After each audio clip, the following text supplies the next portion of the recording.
The Galactic Council chambers gleamed with the cold light of 1,000 stars, its crystalline walls reflecting the assembled delegates from across the known universe.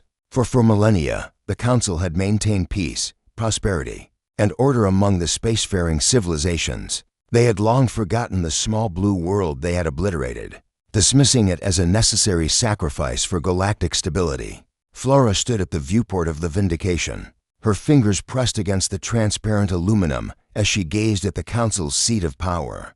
Her eyes, once brown like Earth's soil, now held flecks of silver genetic modifications that allowed her ancestors to survive in the depths of space. Behind her, Philip reviewed the tactical display, his jaw set with determination that had been passed down through generations. "They thought they erased us," Flora whispered, her voice carrying the weight of 4,000 years of survival, struggle, and carefully nurtured rage. Philip approached, placing a hand on her shoulder. "They underestimated humanity's greatest strength. We adapt, we endure, we remember." The story of Earth's destruction had been preserved in the genetic memory banks of every human survivor. When the Council had deemed humanity too unpredictable, too aggressive, too dangerous for the civilized galaxy, they had acted swiftly. A planet-killer weapon, launched without warning, had turned Earth into cosmic dust in mere hours. But 12 million humans had been off-world that day, scattered across Mars colonies, asteroid mining operations, and deep space exploration missions. The Council had assumed those remnants would wither and die without their home world. They had been catastrophically wrong. Flora and Philip were products of humanity's greatest achievement, a civilization forged in the void, tempered by loss and unified by purpose. While the Council species had grown complacent in their comfort, humanity had transformed suffering into strength. Every generation was born with one purpose: to become strong enough to face the Council and demand justice. "All ships report ready," Philip announced, his eyes scanning the holographic display. Around the Council's home system, hidden in subspace pockets and behind sensor-damping fields, waited the entire human fleet.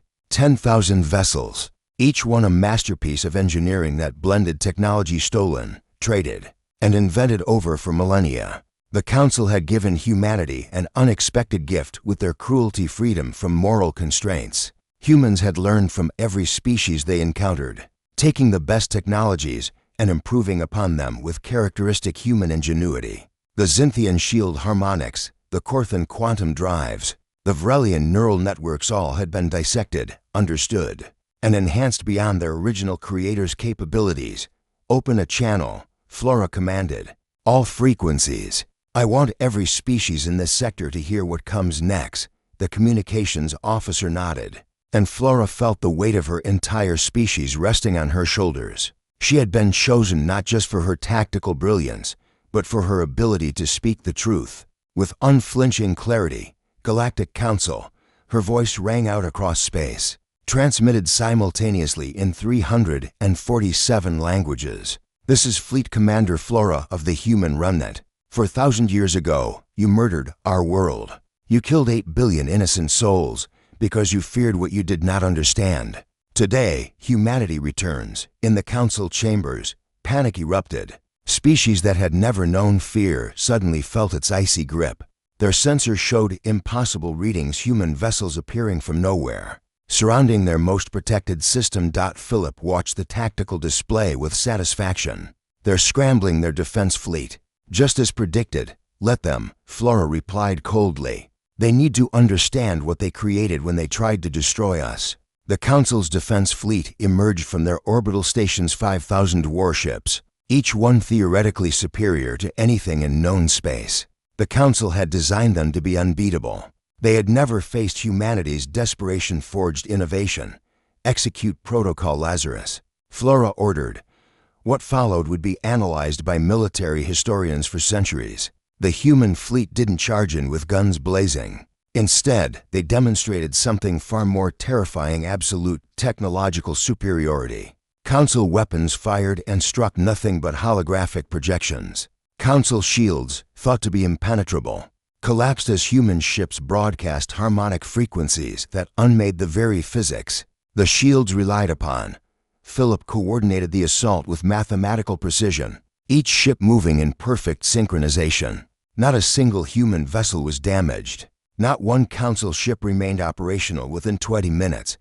But Flora had not come for conquest. She had come for justice. Council members, she broadcasted, her face now visible on every screen in their chambers. We could destroy you. Our weapons are aimed at your homeworlds. With one command, we could give you the same mercy you showed Earth. But we won't. Confusion rippled through the council. Philip stood beside Flora now, his expression hard, but controlled. Flora continued. Humanity was nearly destroyed because you couldn't accept our differences, our passions, our unpredictability. You wanted a sterile, controlled galaxy. We will not become the monsters you claimed we were. Instead, we offer you a choice. She transmitted data packages to every council member, irrefutable evidence of hundreds of other species the council had eliminated or suppressed over the millennia. Flora had spent decades gathering this information, proving that Earth was not an isolated incident, but part of a pattern. Your reign of silent tyranny ends today, Philip added, his voice firm. You will dissolve the council and allow true representation for all species. You will face trials for your crimes, or you will face obliteration not from us, but from the dozens of suppressed civilizations we've already contacted and armed. The gambit was brilliant. Humanity hadn't come alone. Behind them stood a coalition of the lost, the forgotten, the dismissed, all united against their common oppressor, the Council's eldest member, a Critharian whose species had founded the organization 7,000 years ago, finally spoke. You planned this for millennia? This level of patience, coordination, unity? Flora smiled, though it held no warmth. You destroyed our home. You united humanity in ways we could never have achieved ourselves. Every human child born in these 4,000 years learned Earth's story. Before they learned to walk, we are patient because we are human. We are united because you gave us no other choice. In the end, the council capitulated. The trials would begin. The galaxy would change. As the Vindication prepared to return to humanity's hidden worlds. Philip found Flora at the viewport again, tears streaming down her face. We did it, he said softly. Earth is avenged. Flora nodded, touching the small vial around her neck, a precious few molecules of Earth's soil, preserved across the ages. And now we rebuild, not just humanity, but a galaxy where no species will ever suffer what we endured. Behind them, the stars shone brighter, as if celebrating the end of tyranny and the beginning of true galactic unity, forged not in the Council's sterile order, but in humanity's refusal to let injustice stand. Humanity had returned, not as conquerors, but as liberators, and the galaxy would never be the same.